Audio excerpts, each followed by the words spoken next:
Hello po mga ka-viral and welcome back again to this YouTube channel. Latest update na naman tayo ngayon. Inanunsyo ni Ombudsman Boying Rimulya na ilalabas na nila ang iba pang mga arrest warrant sa matataas na opisyal na sangkot sa korupsyon ng flood control projects at GAA ng 2025 kung saan pinangalanan ng ilang mga senador na tumanggap umano ng 30% kickback mula sa budget sana sa flood control projects. Dalawang senador umano ang sigurado ng aaristuhin subalit hindi pa pinangalanan ni Ombudsman Rimulya. At ngayon lamang mismo si PBBM ang nag-anunsyo na ngayong linggo ilalabas ang iba pang mga arrest warrant sa ilang matataas na opisyal pati na ang 8 taga-DPWH ng Davao Occidental na sangkot din sa anomalya sa korupsyon sa implementasyon ng mga flood control projects. Samantala, Senator Bato de la Rosa ay natuntun na ng Interpol sa kanyang pinagtataguan. Senator Bato ay naharang na ng Interpol sa planong pagtakas. Noong nakarang araw, mismo ang kaalyado ni Bato de la Rosa na si Attorney Harry Roque na nagtatago din sa the Netherlands ay naglabas ng balita na inilabas na nga ng ICC or International Criminal Court ang arrest warrant para kay Senator Bato de la Rosa at natanggap na umano ito ng DOJ or Department of Justice at DILG at handa na umano itong isisilbi kay Bato de la Rosa anumang oras. Tulad ng nangyari dati kay dating Pangulong Duterte kung paano ito inaresto at dinala sa The Hague, Netherlands ay ganun din di umano ang mangyayari kay Bato. Ang Interpol ang magsisilbi ng arrest warrant sa tulong ng PNP at NBI. Subalit sinabi ni Roque kay Bato na huwag itong magpapaaresto na tinawag niyang huwag umano siyang magpakidnap sa ICC. Sulsul pa ni Roque ay i-insist umano ni Bato ang karapatan nitong magpalitis sa local court ng Pilipinas na ayon sa mga political analyst ay imposible umano itong mangyari maliban lamang kung mismo ang Korte Suprema ang maglalabas ng desisyon sa inihain ng kampo ng mga Duterte na iligal ang pag-aresto ng ICC kina FPRRD. Wala umanong magagawa ang gobyerno kung aarestuhin ng Interpol si Senator Bato at iba pang may mga arrest warrant sa ICC. Kaalyado umano ng pamahalaan ang International Police Organization or Interpol dahil sa malaking naitulong nito sa pag-aresto sa mga high-profile individual ng bansa na tumakas sa ibang bansa tulad ni na Arnie Teves, Alice Go at ngayon ay hinihingi ulit ang tulong nila upang madakip at maipabalik sa bansa sina Attorney Harry Roque at Cassandra Leong dahil sa mga kasong kinakaharap nila sa Pilipinas. Kahit hindi na umano tayo sakop ng ICC, subalit bahagi tayo ng Interpol. Dalawang bagay lamang di umano ang gagawin kay Senator Bato. Ang i-surrender ito sa ICC o i-extradite dito sa ating local court na ayon sa mga mambabatas ay imposibleng ma-extradite si Bato sa local court dahil ang kaso nito ay sa International Humanitarian Law, ang crime against humanity at walang jurisdiction ang ICC sa local court sa Pilipinas.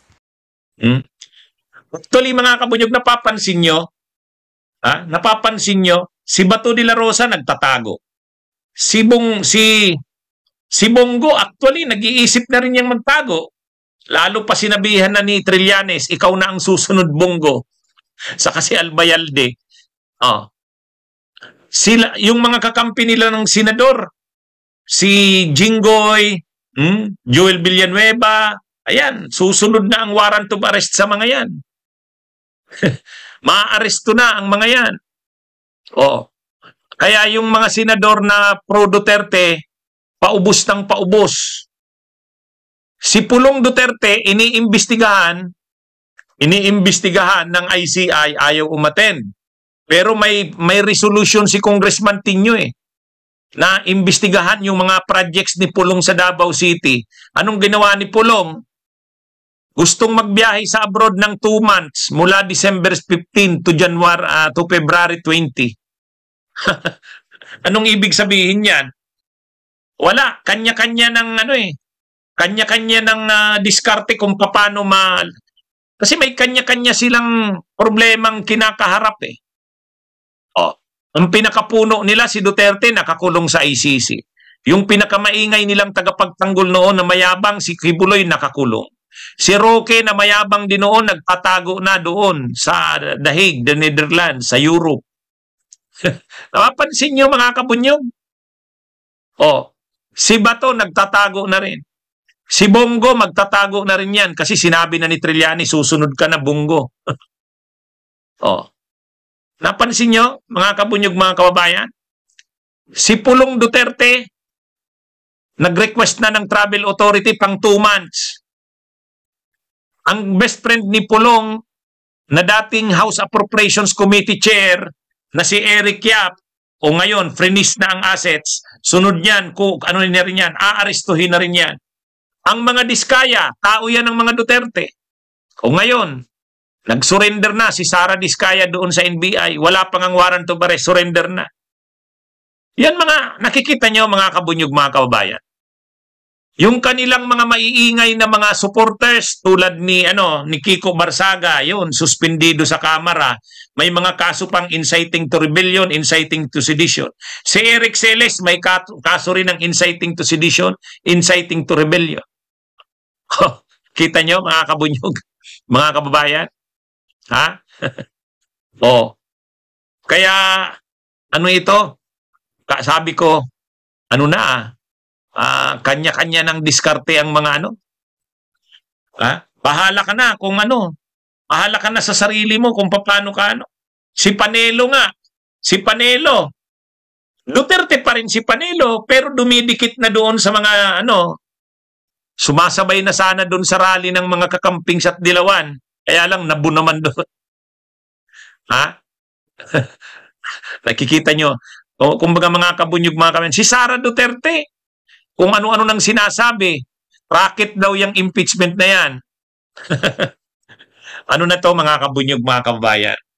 Habang papalapit ang 2026, wala na. Ang pag-asa na lang nila, manalo si Sara sa 2028. Ang problema, paano mananalo si Sara kung lahat sila nakakulong na, nagtatago na? Paano mananalo si Sara na yung mga tulad ni Bato, ni Bongo, nagtatago na o kaya nakakulong na sa ICC? Oh. Di ba? Mga kabunyog? Ha? Kumbaga, ito nakakaramdam na, survival na, tama ka. Tama ka, kabunyog Erwin Varela. Kanya-kanya. Siyempre, ang iniisip ng bawat isa, survival. Oh. Halimbawa, si Bato, wala, nagtatago na siya. Alam niya naman, hindi naman siya kayang, ano naman ang magagawa ng mga supporters ng Duterte sa kanya?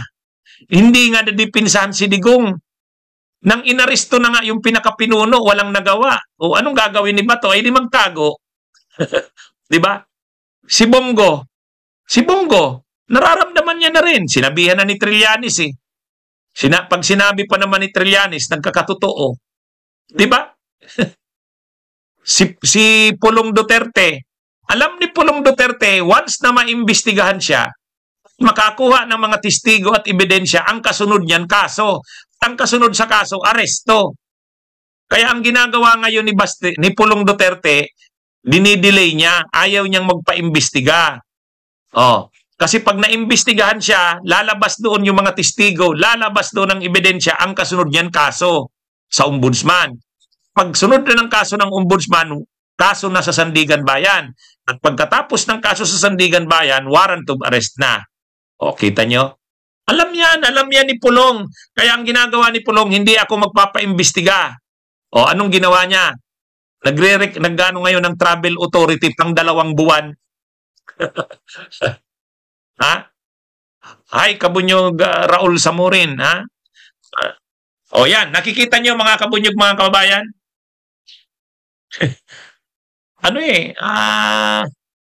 Actually, sabi ni Asyong, bakit attorney parang nawala ang pangalan ni Villanueva sa mga kakasuhan?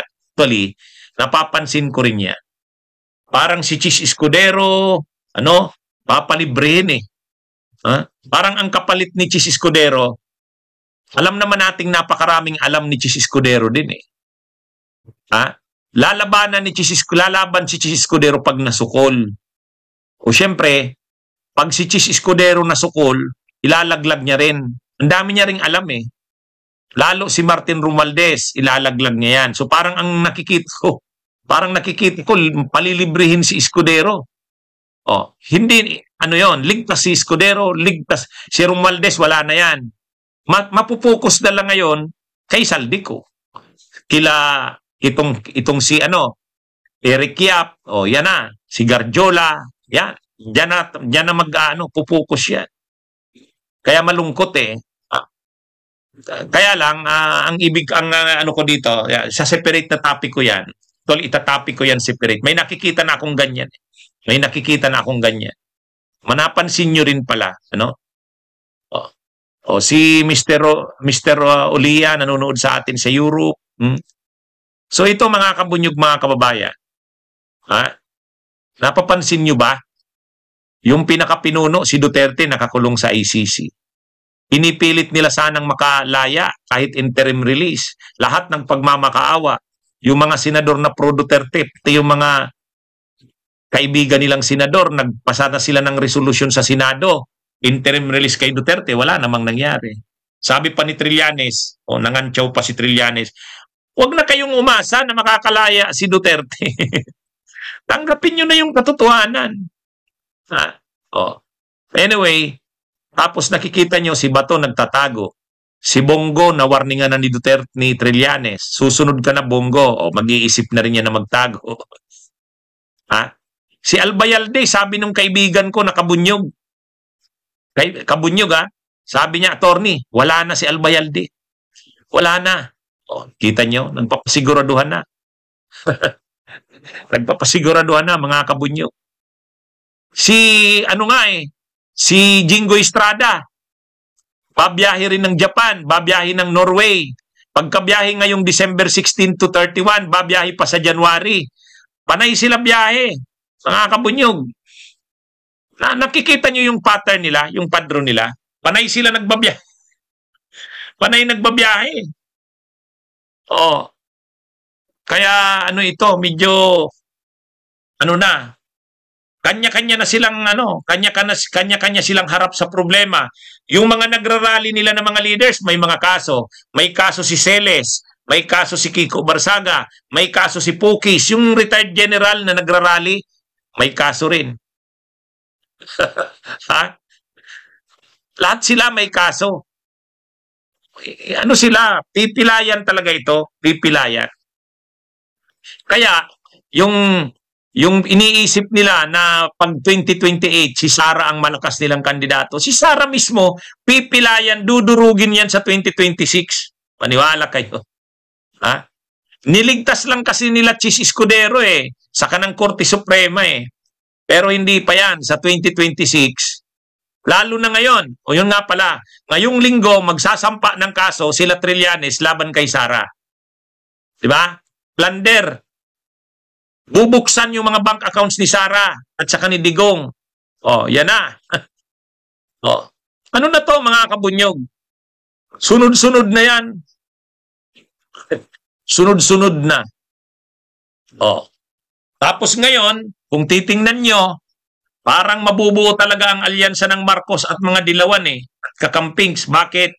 Sinuportahan ni Marcos yung 4 na bills nila Laila de Lima, Chil Jokno, Bayan. Sinuportahan.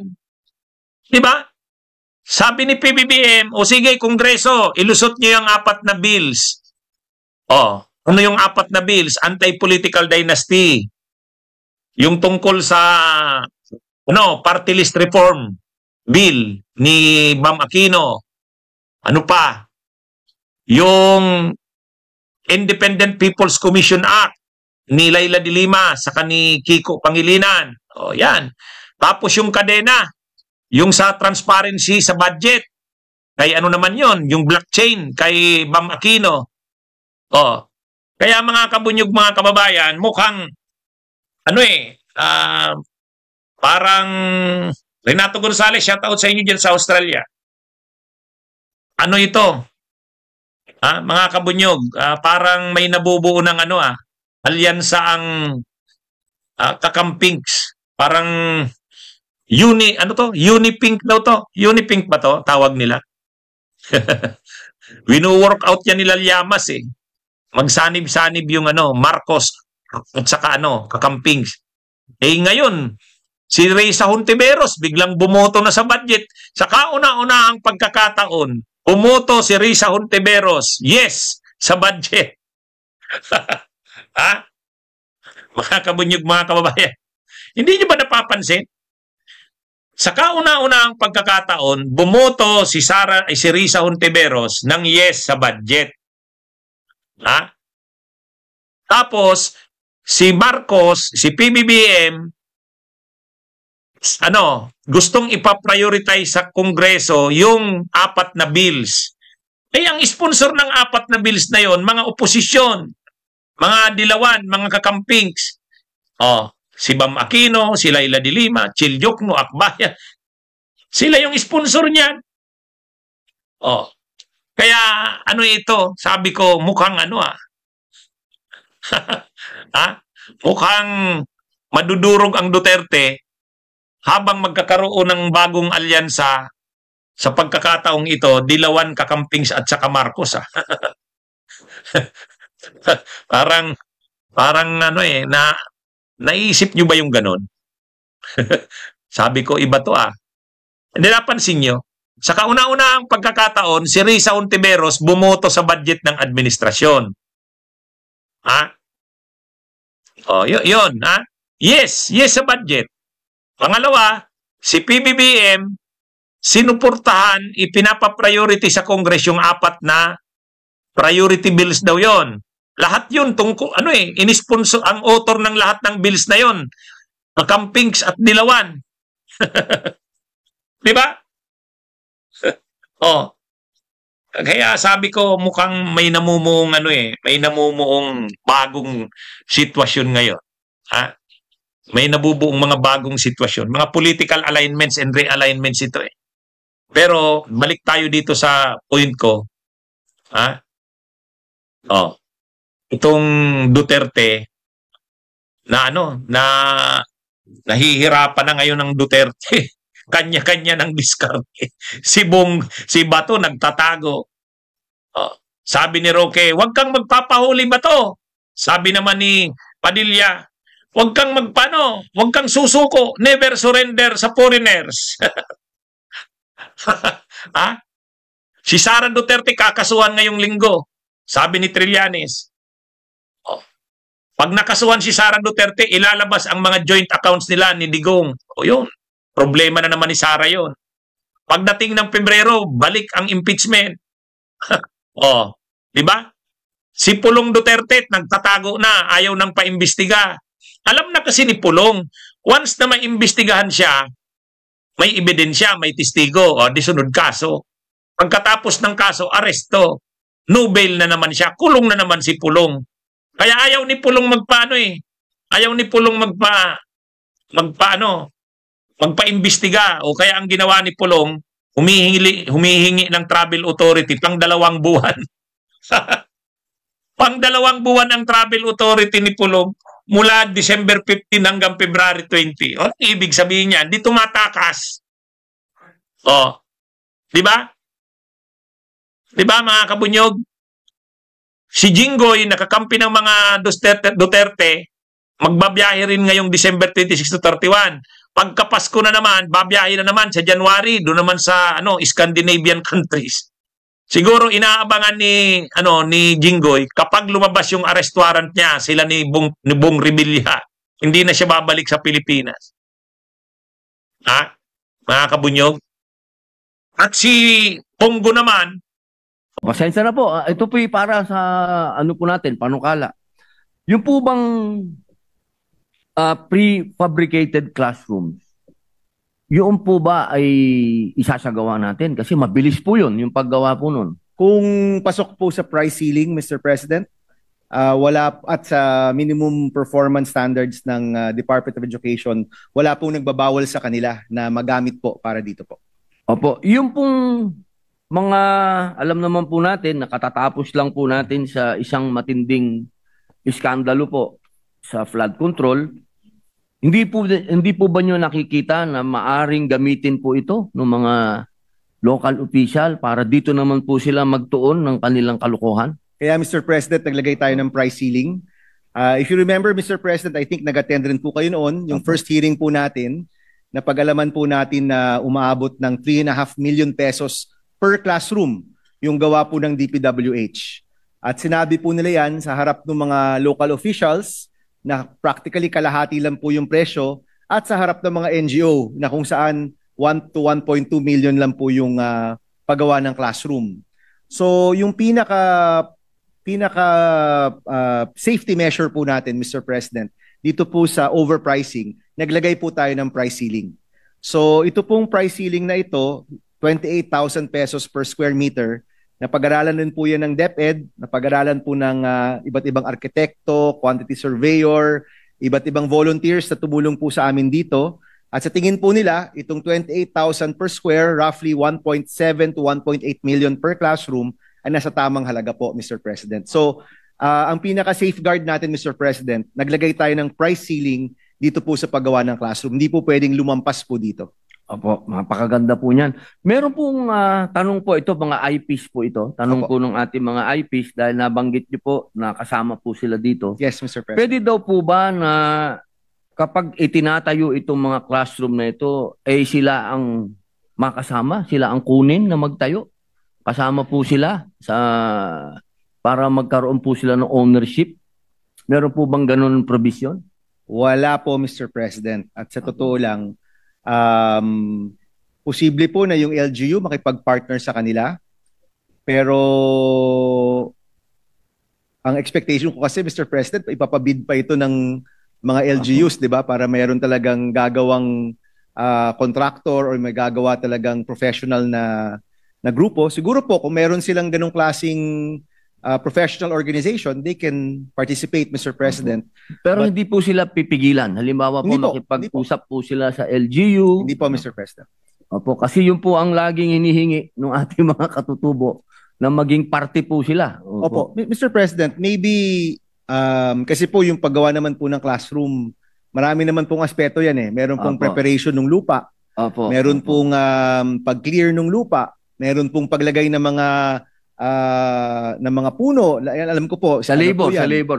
Opo, so labor. baka doon po, no? Pero yung technical na paggawa ay dapat po talaga mga engineers Opo, at opo. mga nasa construction para masigurado po yung standards ng DepEd. Opo. So, okay po sa manpower. Okay po sila. Opo, Mr. President, pero sa totoo lang, Mr. President, we will probably leave that already to the LGU, Mr. President. Opo, opo. Wala po yung, hindi po natin pwede ilagay sa provision na pwedeng kumuha ng katutubo. Pwede naman, Mr. President. Pwede po. We will accept that Maraming amendment. Salamat po. Napakalaking bagay po nun. Napakalaking bagay po. Meron pa po dito, meron po ba tayong civil society organization na pwede pong i-monitor yung local na gagawa ng mga classroom? Opo. Pwede rin, Mr. President. Sa totoo lang, Mr. President, naging mahalaga yung mga civil society organization kasi nakita ho namin na mas mura silang gumawa ng classroom kaysa sa gobyerno.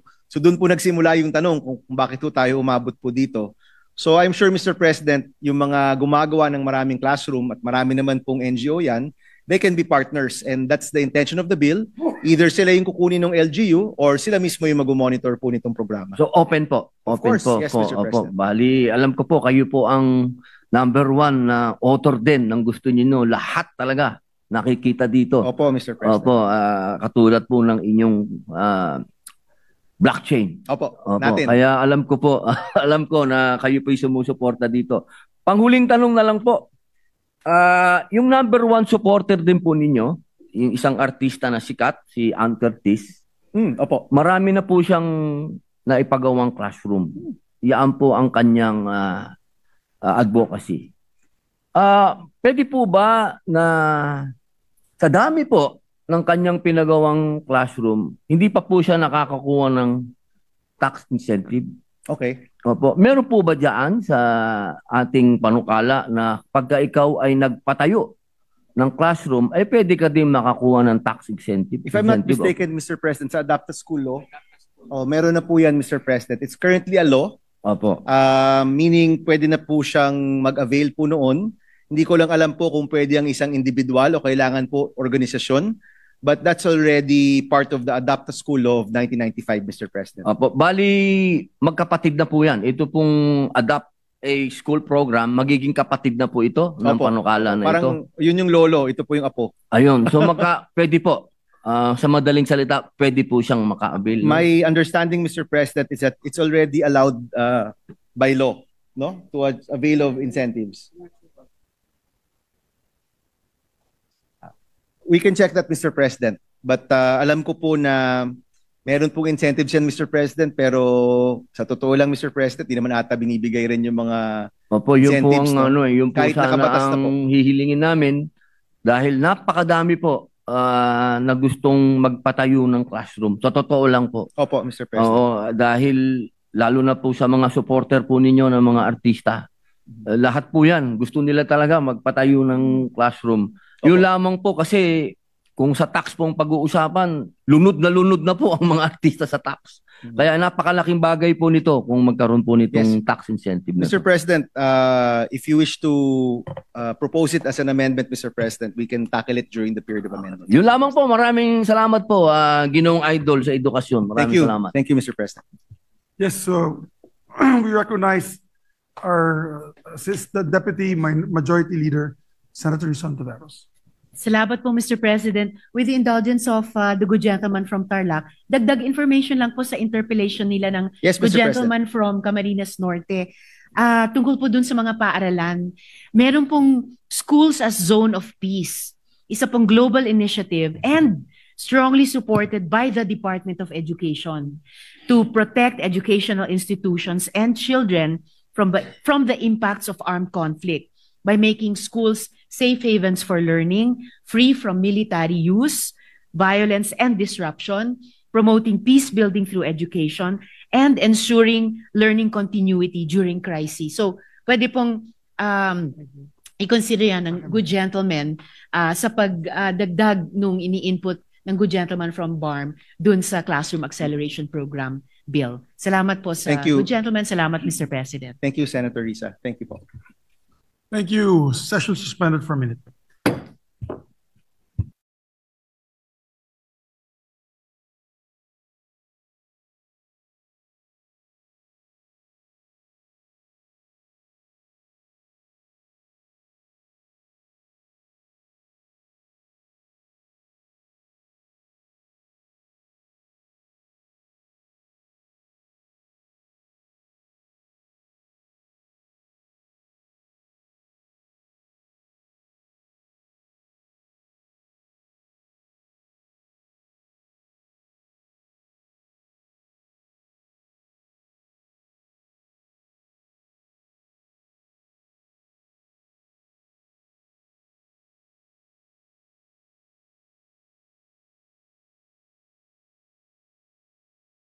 Mr. President, there being no other reservation for interpellation, I move to close the period of interpellation. There being no objection to the motion of the Majority Leader, the period of interpellation is closed. Mr. President, I move to suspend consideration of Senate Bill number 1482. So moved, Mr. President. There being no objection to the motion, motion is closed.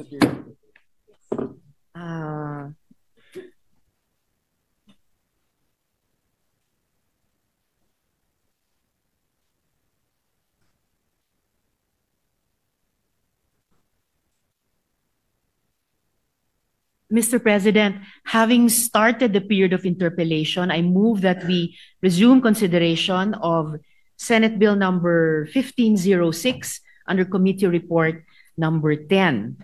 So moved, Mr. President. There being no objection, the motion is approved. So I move to recognize the sponsor, Senator Bam Aquino, and to interpellate Senator Marcoleta. Senator Dante Marcoleta. The distinguished sponsor, Senator Bam Aquino, is recognized, and to interpolate, we'd like to recognize Senator Rodante Marcoleta. Thank you, Mr. President. Maraming salamat, Mr. President. Sir Sponsor, good afternoon. Gandang hapon po. I'll go directly on the integrity of data to be encoded in the digital budget portal. Ito yung kadena natin. Opo, Mr. President. As you have known, during our lengthy hearings in the Blue Ribbon Committee, we have come across of several applications being employed by the DPWH in relation to their monitoring and investigation of projects on the ground. We were able to identify MYPS, This is the multi-year programming and scheduling. We also come across PCMA, which is project and contract management applications, which are under the IMS portal, or the broader umbrella portal of the DPWH. But as you have known, Mr. President, hindi masyadong naging katanggap-tanggap yung kanilang mga report dahil nakita rin natin while they allege